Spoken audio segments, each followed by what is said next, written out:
Tell me a little bit about your decision in doing that and kind of leading up to that, Joe. Well, it's been a long time in coming, and I was eager to respond quicker. But of course, these things take a little bit of time to organize, and I'm very grateful for the outstanding assistance of the Foundation for Individual Rights and Expression, FIRE. And they connected me with a great attorney, Mark Leitner. And, he's been with me since the hearing that was held with the regents and the decision to fire me from the tenured position. And then he's been working on the complaint. And yesterday we filed it with the federal court for Western Wisconsin. And yesterday was an important day because it's the first day of classes at UW-La Crosse. And the deal that I made with President Rothman before all this controversy was that I would return to the classroom yesterday. And I'm very disappointed that I'm not there.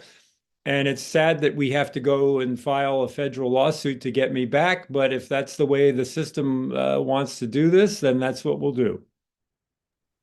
Joe, that kind of leads to my next question, I guess. What does the obviously it's a lawsuit, right? So this has now gone legal. What does that hopefully do for you in this process?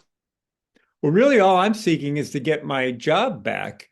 That's it, So it's not a matter of trying to make money or anything like that. It's having the system do the right thing and the university do the right thing and put me back in the classroom. This really is a First Amendment case because why they fired me from a tenured faculty position was because they didn't like the books and videos my wife and I made on our own time and put on the internet. And so this is really depriving me of my First Amendment rights as a U.S. citizen. What happens from here? I would imagine this we go to Madison. Do we eventually have a trial of some sort, Joe? I'm hoping that we do have a trial with a jury and a judge because I think impartial people will see, how unjust this whole situation is and change it. Do you happen to know? I mean, obviously you just filed this. How far down the road that is? Sooner rather than later? I'm not really sure when the trial will be held. As they say, the wheels of justice turn slowly. And so we'll just have to be patient, but the day will come and I look forward to it. Okay. You've expressed here even today wanting to continue to teach. Is that in Wisconsin? Is it UW-La Crosse, a UW school, or is it out of state now? Joe, have you made up that decision?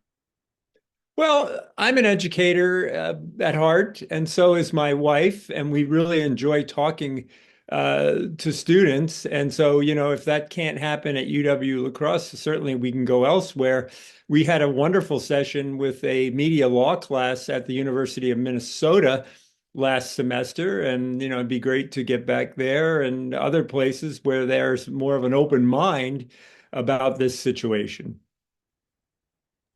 So you were able then to, just so I have clarification, you were able to attend a conference, was it? Were you at UW or at UW at University of Minnesota? What was that?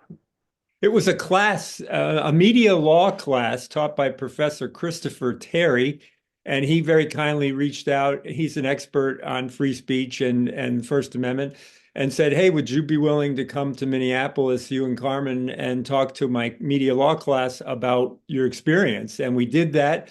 And the students were fantastic. They asked lots of great questions, and at the end of it, they were very kind and gave us a round of applause and wanted selfies. And I think the sad part about all this is UW-La Crosse. I could be teaching there, and this would be no big deal.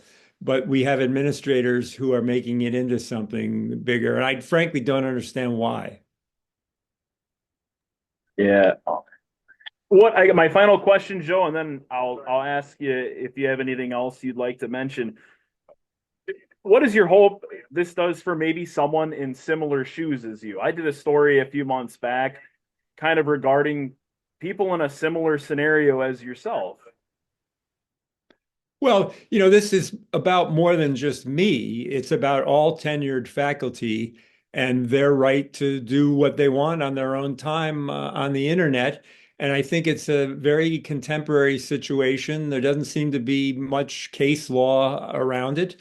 Matter of fact, the big decision was in 2004, the San Diego versus Roe case. Now, that involved a police officer, and a police officer is in a very different role than a university professor. I mean, at the university, we have a policy, the commitment to academic freedom and freedom of expression. I don't think police forces have that.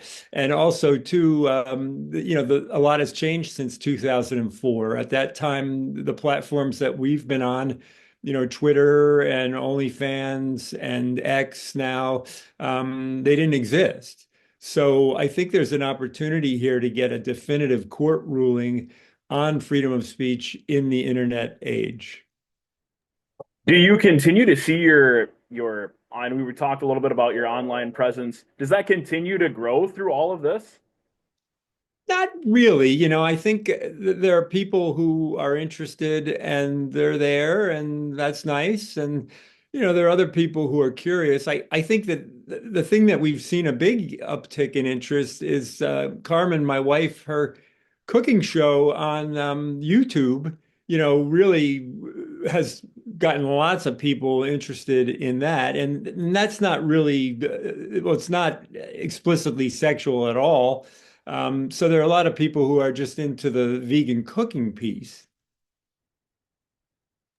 Anything maybe I didn't ask that you would like to mention here this morning?